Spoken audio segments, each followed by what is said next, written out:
how to remove pencil from your watercolour paintings. I'll be talking about that and related issues in today's video. Welcome back to my channel. If you are new here, my name is Michelle, and on this channel we do all things watercolour, as well as drawing and mixed media tutorials, even a little bit of business and motivation for artists too. Please do consider subscribing. It's completely free, and I make at least one free video a week here on YouTube, with extra colour mixing content for YouTube channel members. If you're interested in that, just click the join button to find out more. So recently somebody asked me, and I can't remember if it was here on the YouTube comments, I think it was, but it could have been in my Facebook group, and somebody said, well, it's a bit of a basic, a bit of a silly question, Michelle, but how do I remove the pencil from my finished watercolour painting? And I thought to myself, it's not a silly question at all, and it's not actually that basic, because it's far more complex than just removing pencil at the end, because obviously it's always better to avoid a problem than to fix it later. So we also have to consider the idea of getting less pencil onto the paper. And I should mention at this point that it's not necessarily wrong to have your pencil marks showing in your finished art. For some people, that's just the style they work in. You may have seen work that's sort of pen and wash, where you leave the pen on display at the end. Some people work like this, but with pencil. I've seen it in fine art galleries. It's absolutely fine if that's the way that you like to work. It's also a really good strategy if you're out and about with a sketchbook. You haven't really got time to do a lot of complex painting. Leaving your pencil lines on display can work really well. But many people don't want to do that. I, for myself, like to have as little pencil showing at the end of my painting as possible. And there are many ways that I achieve this. So today I'm going to answer 9 questions that I've been asked over the years. We're going to talk today about which pencil to use, which eraser to use. So choosing your materials matters. We're also going to talk about technique, because the less pencil that you can get on the paper as you go through, the better. So we're going to talk about how much drawing you do and also how to avoid things like smudging. We're also going to address other questions like whether or not you should just use a dissolvable watercolour pencil instead. As with all the questions that I get asked on this channel, it would be so easy if I could just give you black and white answers and say, well, you use this pencil, this eraser, this technique, but that doesn't work really, because you've all got different painting styles. You've all got different ways of working, different effects that you want to achieve, different subjects. Of course, paints as well vary between manufacturer. So what I'm doing on this channel and in this video is that I'm just giving you options. So I'm explaining what the options are that will enable you to choose the right materials and the right methods to get the results that you want. So let's get started with question number 1. So the first question I get asked is what pencil to choose. Now we're going to be talking later in the video about watercolor pencils. So if that's something that interests you, don't forget to watch until the end. But let's talk first about graphite pencils. Now I have explained this in other videos and much more in depth, so we're going to cover this quite quickly. I'll link to a video within the description of this one that will give you more information if you need it, but let's cover the basics now. So let's look at pencils. Now I've got here a 6H and a 2H. Basically, when it comes to drawing, you can use these. They're very, very hard pencils though. They're really designed more for things like graphic design and map making. So if you've got any of these H pencils, you can use them if you want. But I mean, this one here, 6H, it's so hard. You know, you have to really press hard into the paper in order to get any mark from it. And it's not good to press hard with a textured watercolor paper, because you're going to leave a dent. So if we ignore mostly the H's, then we've got this one in the middle, which is an HB. This is really the first pencil you want to consider using for your sketching. You'll see that it makes very fine, quite faint lines. It's a hard pencil. So if you use a pencil like this, and I would suggest a pencil like this if you're working on very fine paper like this, if you're doing something like a botanical where you need to have really, really fine detail, you can use a pencil like this. You want to make sure you press very lightly. You may have trouble making it show up very well on a textured paper. It's not one that I ever use here on YouTube, and that's simply because I have to go darker on YouTube so that you can see. But a hard pencil like this is great if you hate smudging and if you like fine detail. Just remember not to press too hard. Then we go up to the B grade. So I've got a 4B here. I've got 2 different types of paper here. So this is a hot press paper. So it's quite smooth. So it's similar to a sketch pad paper, except that it's meant to have water on. And we can use a pencil like this. Instantly you see it's much darker. It will lift more easily, but it will also smudge more easily. And as it goes on this textured paper, it's going to make a broader mark. will also tend to lose the point very quickly, so you'll end up having to sharpen it a lot. This is an 8B, so the highest most ranges go is an 8, or some of them have a 9B. And this again is going to make the softest, darkest mark. I personally like to sketch with a fairly soft pencil. I'll use a 4 or a 5B for my paintings. I'm going to give you some tips later in the video for avoiding smudging, but it really is a matter of personal preference. So your HB, your H pencils are going to give you faint, fine, not easily smudgeable marks, but the downside of them is that they will tend to dent your paper. If you dent your paper heavily, you may find when you take your eraser across it, the pencil stays in the dent and the eraser can't get to it. So it's really important if you do choose this sort of pencil that you don't press hard. And then you have the B grades, the higher the number, the softer the pencil. So a 6B is blacker and softer than a 2B, for example. These pencils are great for making dark marks. They will erase more easily, but they will also smudge more easily too. There's no right choice, there's just the choice that's best for you and your style of painting. After pencils, we have erasers. This is often a matter of personal choice. So what do I choose? Let me show you. So let's talk about erasers. Now I've got this one here. This is a fairly cheap one. I'm not very keen on this because it tends to leave lots of little eraser droppings on the paper like this. So this was just one I got from a stationery shop.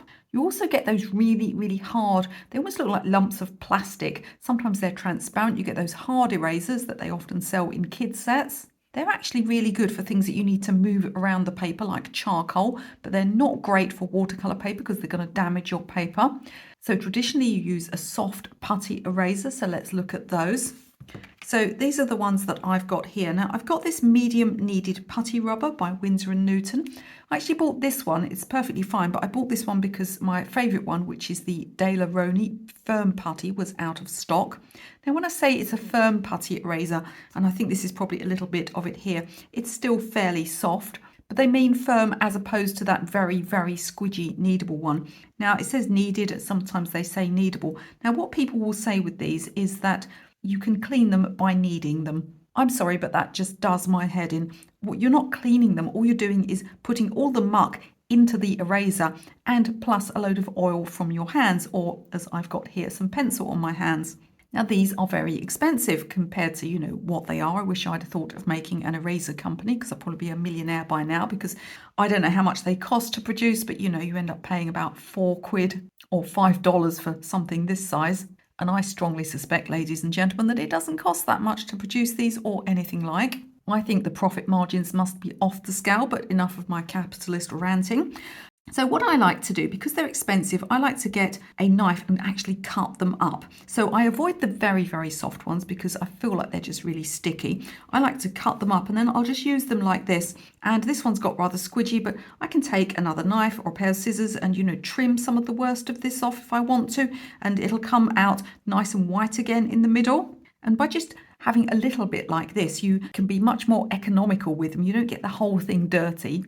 And so one this size, for example, I easily cut into 4, and then I just take a piece at a time. Whenever it got too dirty, I would trim it again with a knife until I'm left with something that can't be seen by the naked eye, and then I get out another piece. So this sort of firm-ish putty eraser is definitely my favourite type. As I said, I don't like the incredibly soft ones. I don't like the idea of kneading a load of dirt and skin oil into my eraser and then somehow calling it clean. But what do I know? I'm the sort of person that tucks my shoelaces inside my shoes when I place them by the door. So I probably can't be trusted on this. At this point in the video, if you're getting some value from this video, can I remind you, as always, to click that thumbs up, that like button for me. If you like, share, subscribe, or leave me a comment, it helps the YouTube algorithm to know that this is a good video. It'll be pushed out to more people. If you're looking for other ways to support the channel, there is a donate button below. And you can also grab a channel membership. If you take level 2, you'll get an extra video every week all about colour mixing. So the next question is, how much drawing should I do before I start watercolour painting? And the answer to this is pretty much, how long's a piece of string. So it depends on a few things. It depends on style of painting. It depends on skill level. and it depends on subject. So let's look at those things. Now, if you have a looser painting style, it's likely you won't need as much information on the paper as someone who's going to paint in a much more botanical, precise style.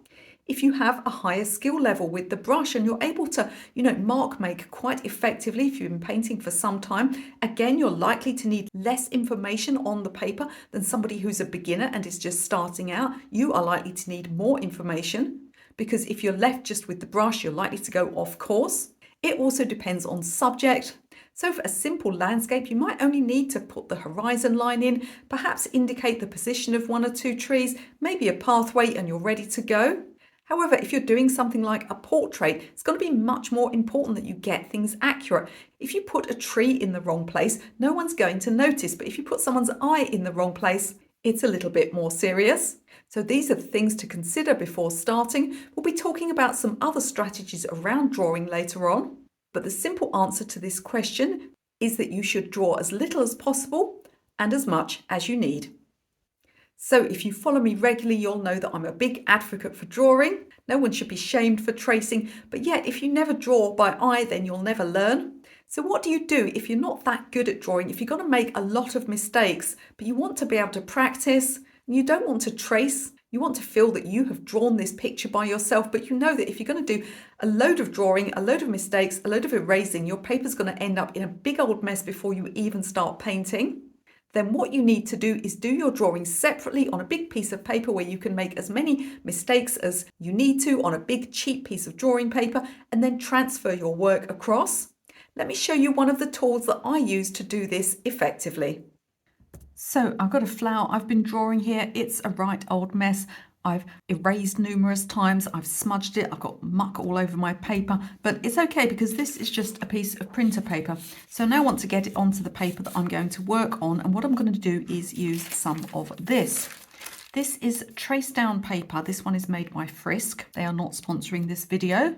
And you can see there's lots of lines in it, so I've used it already multiple times. Now, when you first get this stuff, it is very smudgy. In other words, if you lean on it anywhere, you're going to sort of transfer something to your paper. So you need to be a little bit careful to lean on it as little as possible. So what we need to do in order to get this onto our paper is to fix it down. And I'm going to use a piece of tape here. This is just masking tape that I've stuck to my clothing, so it's got some lint on it, so it won't tear the paper when it comes off. There are all sorts of tapes you can use. Just make sure that you are not going to tear your paper. We're going to fix that down, and that's so that we'll be able to lift up and see how we're doing. Then you're going to take your trace down, your graphite paper, and place it with the graphite side down underneath your paper like so. Bring your paper back over, and then with a fairly hard pencil, what you're going to do is just start going around the lines that you like and ignoring all the mess and all the stuff that you don't like, and you'll just work your way around. It's good to be sort of, fairly methodical with it. And because this is an old piece of trace down paper, I'm not sure how much graphite's left on it. What I'm going to do is just lift up in a second and see how things are going. So we'll lift back up like this, and there we are. I'm getting the beginnings of a beautiful clean drawing. I've got rid of all the muck, all the scruffy lines that I don't like. So if you tend to work in a messy style, you just want the freedom of being able to sketch, multiple lines around something, this is how you do it. One of the questions I often get from beginners is, can I actually erase after the paint is dry, almost through the paint? And the answer is yes and no, because it depends which pigments you've used. So let me explain how you can sometimes get pencil off even after the paint has gone on top and is completely dry.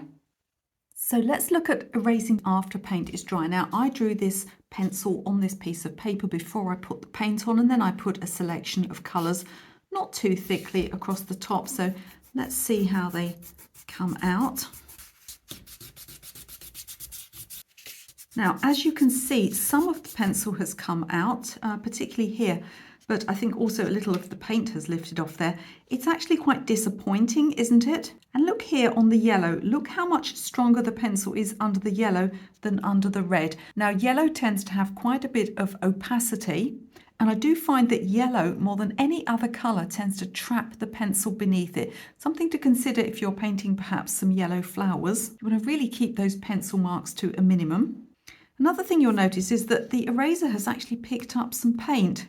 Now this is bone dry, however, it can still move the paint a little bit, so you want to be careful, and when you are actually erasing, don't go across your whole painting like this. It's very tempting just to take an eraser across the whole painting, but I would tend to do it a little bit more carefully.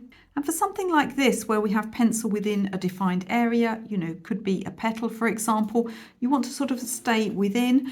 Don't take the paint and push it out into a white area like that, because there is always a chance that that paint is going to move. So the amount of pencil that lifts out depends on the amount and the type of pigments that you've put down. As you can see here, we've only removed maybe half of the pencil that was there. Now, you never want to obsess about this stuff. If you've got a few pencil marks at the end of your painting, it's really nothing to worry about. As long as you've taken on board some of the tips in this video, they shouldn't be too noticeable. And if people wanted an image that had no artistic marks on whatsoever, they could just take a photograph. So at the end of the day, you need to accept that probably some pencil marks will be a little bit of a part of your painting. You just want to keep them so they're not overly noticeable, unless you're using them, as we spoke about at the beginning, as a feature of the painting.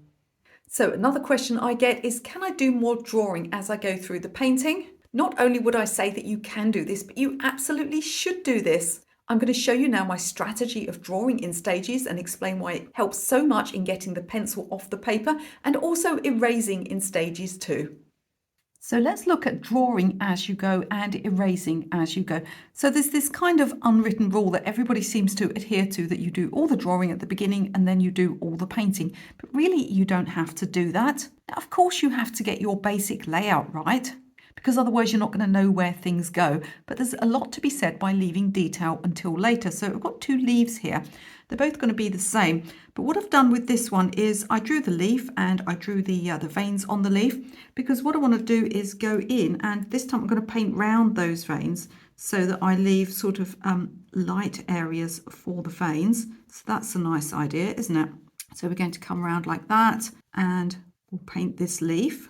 But what I want you to think about is the fact that these pencil marks, they're actually underneath that first layer of green. Now, they'll probably erase to some extent, but will they come out fully? It's hard to say. Now, wouldn't it be better if they weren't underneath a layer of paint? So let's just complete this one quickly. So what I'd do now is let that dry, and then I'd erase across the leaf, and hopefully that pencil in the middle would come out, because it's already under that layer of light green. Some of it would come out. Would it all come out? Who knows? Here's a better idea. So what I've done here is I've painted my leaf and I've let it dry, and what I'll do now is I'll sketch my lines on top. I won't have to do them as dark because I'm not having to worry about them being covered up by paint. And I can do exactly the same thing, and I can go in and paint round them. But when it comes to erasing that pencil later on, it's sat on top of dry paint. It's going to come off probably 100% and really, really easily. Forgive the extremely old, pretty rubbish brush that I'm using at the moment. I'm in the middle of a studio clear out, and it's kind of getting worse before it gets better. At least that's the comforting tale that I'm telling myself anyway. So again, we're going to paint in here. And again, I'll let it dry and erase. But I guarantee you that the pencil will come off of this one, and I'll have more trouble with this one because this is not trapped under a layer of paint. Another example of this would be a brick wall. Now, sure, I could draw a brick wall and maybe I could draw every brick, but again, that pencil would be then trapped under my first layer of paint, because I want this paint layer here to be sort of the grout, the pointing, is that the right word? I want that colour to be the underneath layer. So how much better to let the paint dry and then draw the details on top? Because again, this pencil is now not trapped under a layer of paint. So I do advise doing some of your drawing, particularly details, as you go along. And you can't be certain always how much detail you'll need at the beginning. So you may get to the point where you paint your wall and you feel quite confident you can actually just do it with the brush with no extra pencil necessary at all. Or you might come to paint the wall and then think, actually, I do need some guidance. And then you might go back in with pencil or even another medium and apply over the top.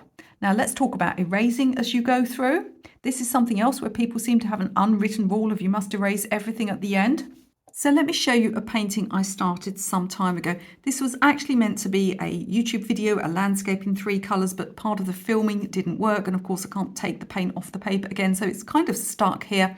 I'm thinking of doing some kind of foreground tutorial with it. And I will of course be making that landscape in 3 colours again.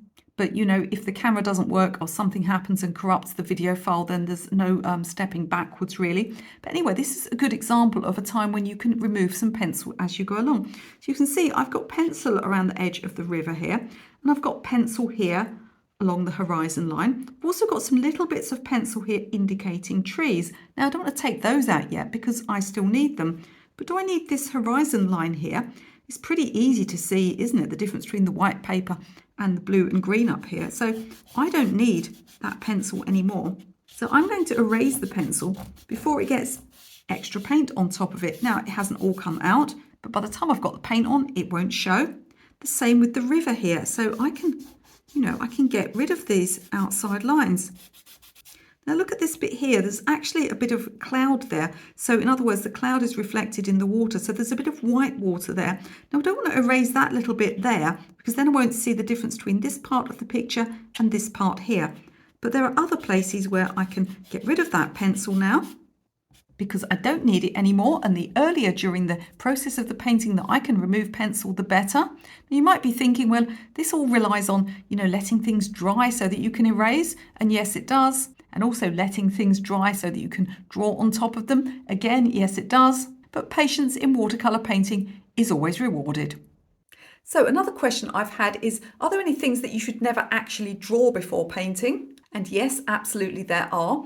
So some of the areas that I would never consider actually drawing are things like clouds and water reflections. Because think about a finished painting. If you have a pencil line left in the middle of a sky, perhaps you've drawn around a cloud, and then the blue paint has covered it and you can't get it off, it's going to look really, really noticeable because skies need to look fresh and clean and clear. And clouds don't typically have pencil marks in the middle of them, and not even here in the UK where we have every kind of cloud and type of rain known to man. But if you leave some pencil in something like a foreground, a pathway, a bush or a tree, no one's really going to notice or care. And so I would be very, very careful about that. Another mistake that beginners often make is to do shading in pencil. So there's a big difference between drawing for drawing's sake when you would shade for dark areas and drawing as an underdrawing to a painting when you want to put as little as possible on the paper. And you certainly don't want to do any shading. If you're going from drawing to painting and you're used to shading areas to enable you to come back later on and get those values right and get those darks in, I know it can be a little bit strange at first just to do these weird little outlines for watercolour painting, but you really need to keep those dark areas to paint only, because otherwise that pencil is going to make your paint look so much muckier and more textured and dirtier than you perhaps had intended. So keep pencil lines to the minimum. If you have any particular objects which you know are absolutely pure and clean and clear looking, I'm thinking of rose petals, of clear skies, don't put pencil in them if you can at all help it, because if it gets left behind, it's not going to look very good. And never indicate areas of darkness or shadow by cross-hatching or sketching with a pencil before you start. So whenever I make a video that mentions drawing under a watercolour painting, I always get somebody that comments, well, just use watercolour pencils. If you just use a watercolour pencil to sketch with, it will dissolve as you apply the water, it completely disappears and nothing can go wrong. I actually don't agree with this at all. Now there are some times when using a watercolour pencil as part of your underdrawing can work really well, but there are also big disadvantages to using a watercolour pencil. I've seen so many scruffy, dirty looking paintings, either because the watercolour pencil has not completely dissolved or because the colour of it has polluted another clean colour. However, watercolour pencils are really useful things, and there are some times when I do think it is appropriate to use them as perhaps part, if not all, of your underdrawing. So let's look at that in more detail now. So let's talk first of all about the downsides of using watercolour pencils for an underdrawing. So there's 3 main potential problems. The first problem is that not all watercolour pencils dissolve completely when you add water to them. This could be just because the brand is not particularly good at dissolving. These ones here, these Derwent ones, I don't find they always dissolve fully. That's sometimes an advantage if I'm using them to place details onto a watercolour painting. When it comes to an underdrawing, I may find that original mark doesn't completely disappear. The next potential issue is that if you're using quite a textured watercolor paper, you can find that the line itself can be very scruffy around the edges. So for instance, if you draw a leaf or a petal shape like this, if it were graphite, you would be able to paint inside it and then erase it afterwards. But with watercolor pencil, you're going to have to try and dissolve that line. So what you're going to do is you're going to end up going out further than the line itself. So everything on your page kind of grows, and there's always this potential for a painting that's been done in watercolor pencils initially to have very scruffy looking edges. Again, you can see this has not completely dissolved around the edge. And then we look at the third downside, which is it doesn't matter which color you choose initially, it's going to be wrong somewhere for what you're painting, which means that sooner or later you're going to start mixing colors together that really shouldn't be mixed. And then you've got the potential to really make muddy, murky looking colours that just aren't very clean. However, there are times when I think watercolour pencils work really well. Excuse my cat. I've just fed him. He's getting extremely fat. I mean, there's no dressing it up as being big boned any longer. He's just getting extremely fat. Anyhow, whilst he's being quiet for a moment before he attacks my ankles in a last ditch effort to get more food, this brick wall here, I've started drawing some bricks in pencil, and that's okay. But actually, if any of that pencil gets left behind, it's going to look kind of quite out of place. But what about if I start using brick colour watercolour pencils? And it could be any colour I could use, or I could even, like this, choose to use a selection of colours. Anything that's left behind is going to be okay. It's just going to look like part of what I'm painting. Bricks always have all sorts of random colours and cracks anyway. We can even start to use the watercolour pencils to an advantage by actually, putting little lines and cracks and things in. So this is an example of somewhere where I would think that drawing with a watercolour pencil before painting would work really well. Anywhere where you've naturally got linear marks, imperfections, textured surfaces, that's when your watercolour pencils can work really well as an underdrawing. But to use them all the time across every painting, personally, it's not my choice. I do think that they can lead to both scruffy looking edges, scruffy looking paintings overall, and polluted colours. So another question I sometimes get is, how can I stop myself from smudging my pencil when I'm working on a large painting? No matter how I try, it always ends up mucky, and I end up with a load of greasy marks all over my picture. I can't get them off, and then it affects the clarity of my watercolour painting. Let me show you a couple of strategies that I use that are going to help to keep your paper as clean as possible. So how do you actually make less mess while you're drawing and avoid this sort of smudginess? Well, I've got 3 strategies for you. The first one is to work, if you're right-handed like me, from top left downwards, and vice versa. If you're left-handed, you'd work from the top right and come down. That's not always possible right from the beginning because, of course, before you put details in, you've got to get your layout right. So what you want to do in that case, especially if you're working on a very large board, you've got very large drawing, even if you're at the painting stage, but you're leaning across areas that you've previously drawn and you're finding that either they're smudging or they're just coming off on your sleeve, what you want to do is always have either a piece of paper towel like this or a piece of clean lint-free rag, and then you can work on your drawing or your painting and you're protecting the rest of your work. Another thing is a strategy for when you're actually erasing. So when I first started teaching art classes, I'd be over the other side of the room and behind me I could hear this noise. Honestly, it's even now, psychological damage is triggering me. It really is. Don't put your hands on your paper at any time for any reason unless you absolutely can't help it. We all have oil in our skin. Doesn't matter how clean you are, you have oil in your skin. It's there to protect your body, not to add nice smeary effects to your paper. So when you're erasing like this and you have stuff on your paper, you want to take a brush. Now you can use a fan brush like this. This is actually I got this free with something, some kind of beauty subscription box. I think it's made from unicorn hair, and we can just get rid of those bits there. Or you can use a large flat brush like this that you use for your watercolour painting, soft bristles, and again, just use this to get rid of anything to the side of your board. You can take it over to a dustbin and tap it off. Don't use your fingers and you'll keep your paper cleaner. So do let me know in the comments if you have found this video helpful, if there's anything new that you've learned from it. It's going to help to keep your watercolour paintings a little bit cleaner, a little bit clearer. And don't forget before you leave this video to visit the video description. Not only will you find linked down there any other videos that I've mentioned during this video, but there are all sorts of free things for you down there. We all like something free, don't we? Well, I've got some free downloadable PDFs that you can grab for no money whatsoever. I've even got a free watercolour painting course that you can take. And if you need something a bit more in-depth and a bit more structured, you can have a look at my paid courses. There are links to everything in the description of this video. Now, we've talked about the practicalities this week of keeping pencil off of your paper and removing it from your paper. But what do you do if you're just not very good at drawing in the first place? I always believe that drawing is a process. You don't have to learn it all in one go, but I've got some videos that are going to get you up to speed fast. You can have a look at one of my fast drawing tips videos right now.